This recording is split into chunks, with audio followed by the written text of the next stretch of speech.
Okay, for this one, we're looking at graphing function rules. So I do want to bring back that little function machine that we talked about and go through how bare bones basic this is. But realistically, what you need to remember is a function is a machine, an input and an output. So when you look at this, I input 3, so it's going to be 2 times 3 plus 1, so that's 6 plus 1, which is 7. Okay, this one I input negative 2, so I get 1 half of negative 2 plus 4. So half of negative 2 is negative 1 plus 4 is a 3. And then this guy, it says, what do I plug in for to get negative 3 plus x? Negative 3x plus 1 is equal to negative 11. So solve for x. You subtract 1, you get negative 3x equals negative 12. So x is negative 4. That is, if I input a negative 4, I'm going to get a negative 11 out. So how do you do this? Really, what I tell everybody is make a table of values and try to come up with simple stuff. When it's like this should be a line because there's no squares or nothing, but do like negative 3, negative 2, negative 1, 0, 1, 2, and 3. You can slim this down by doing negative 2, negative 1, 0, 1, 2. So what I do is I just kind of bounce around. If I plug a 0 in here, I get negative 2 times 0 plus 1. So my 0 is a 1. Then I'm going to plug in negative 1. Negative 1 plus negative 2 times that is 2 plus 1. That gets me a 3. Then I'm going to plug in positive 1. That's negative 2 plus 1. That's a negative 1. Now, if you look, you can kind of see the pattern here. 3 going to 1 to negative 1. This is probably going to be a negative 3, and this is probably going to be a negative 5. Let's test it. If I put it in a 2, negative 2 times 2 plus 1, negative 4 plus 1 is the negative 3. Plus 1 is the negative 3. So then if here I add, there's 5, and then there's 7. So there's my chart, and then all I got to do is graph it. So go to 0, 1, put a dot. Go to 1, negative 1, put another dot. Go to negative 1, 3. 1, 2, 3, put a dot. And there it is. There's my line. You haven't got it. Pause the video. Do it. See you back here in a minute. Looking at this next one, we're talking about trucking. The function rule W equals 146C plus 30,000 represents the total weight W in pounds of a concrete mixer truck that carries C cubic feet of concrete. So that's what the W means. W is the weight and C is the cubic feet of concrete. The capacity of the truck is 200 cubic feet. What is a reasonable graph of the function rule? Now, with this one, when they say that, I guess you should probably circle the 200 cubic feet because 200 cubic feet that's the maximum value you can plug in for X because C is 200. So when you do that, basically try to come up with a table and think about, okay, so we got C here for cubic feet, W for weight. The maximum is 200 cubic feet. Well, the minimum is 0.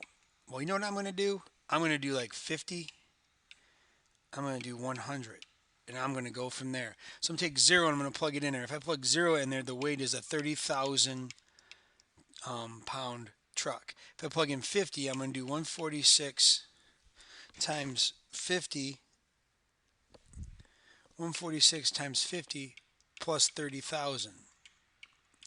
And that, when I do my math, that's going to get me 37,300. That's going to give me 37,300. So 37,300. When I plug in 100 in here,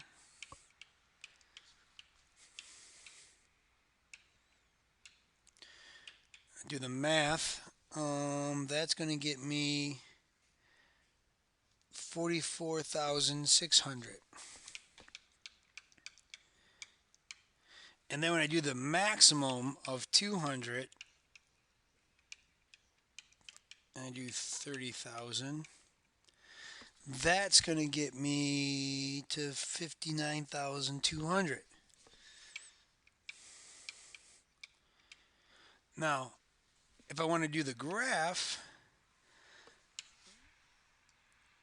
capacity, weight, and then I can do scale. There's 0, there's 50, or I'm sorry, that's 50, that's 100, there's 150, and there's 200. And then so we can go here, here's 0, and then I guess we can go by, we'll go 30,000, we'll go 40,000, 50,000, and 60,000. So then you go 0, 30,000, you're right there. 50, 37,000, that's like right there. 100, 44, so you're like right there. And then 200 and almost 60, so you're like right there. So there's your graph. Okay, so the graph is in fact linear. You ever got it? Why don't you pause the video, do the got it, and then we'll come back here and talk about continuous and discrete. Now, when we talk about continuous, continuous is a graph that is unbroken, a straight line, a straight curve, smooth curve. Discrete is composed of distinct, isolated objects like dots. One way to think about it, continuous is if you're measuring the length of something, that's continuous. Versus if you're talking about coins in your pocket, you can't have a half a coin or something like that. That would be a discrete. So continuous is like a measure, and discrete is like a count. So think of continuous like a measure. Continuous is like a measure, okay, and discrete is like a count. So if you can measure it, it is continuous. If you can count it, it is discrete. All right. So let's take a look at number 3. It says farmer's market. A local cheesemaker is making cheddar cheese to sell at a farmer's market. The amount of milk used to make the cheese and the price at which he sells the cheese are shown. Write a function for each situation. Graph each function if it is the graph continuous or discrete. So on this one, we actually have 2 graphs. The first one, we're going to look at milk and with the cheddar cheese, and then the cheese at the cost. So 1 gallon of milk makes 16 ounces of cheddar cheese. So I guess we have milk versus the weight. So if we look at milk, no cheddar cheese. 1 gallon of milk, 16. 2 gallon of milk, 32. 3 gallon of milk, 48 ounces. Does that make sense? All right, now when I graph this, I can do this, and I got, okay, so here's 0, here's 1, here's 2, here's 3, and then I got 16, and I can do 32, and I can do 48. But so I put a dot at these spots, 0, 0, and then boom, and then boom, and then boom. Right now, this is discrete, but can I do half a gallon of milk? Can I do 2.5 gallons of milk? Yeah, so I can connect these dots because I can have those halves. So this is continuous data. All right. We look at the each wheel of cheese costs $9. All right. So we have cheese and we have a cost. No cheese, no dollars. 1 wheel of cheese, $9. 2 wheel of cheese, $18. 3 wheel of cheese, $27. Now when I graph this, can I buy a wheel and a half? No, you cannot buy a wheel and a half. So here's 0, 0, 1, 9, 2, 18, and then 3, 27. This would be discrete because it is just a count. I can't 1, 2, 3 wheels of cheese. I cannot do anything else with that. That is the discrete data. Okay? You have got it. Pause the video, and I'll see you back here in a minute. Okay, taking a look at this, let's take a look at when we graph these nonlinear function rules. So again, when we want to graph this stuff, what you want to do is you want to do some negatives and some positive values of x, like I said before. So you got x and you got y.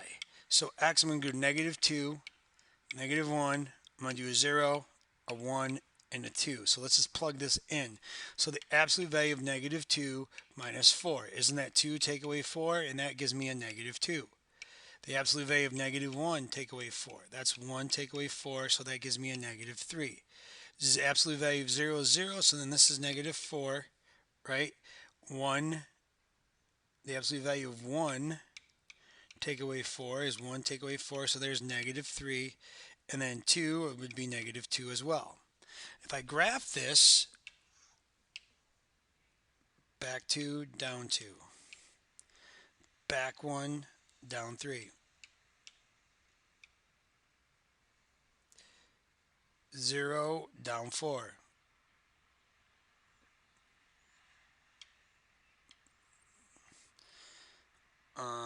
1, down 3, 2, down 2.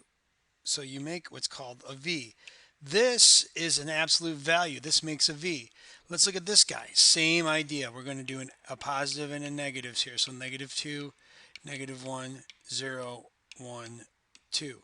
So negative 2 squared plus 1. 4 plus 1 is 5. Negative 1 squared plus 1.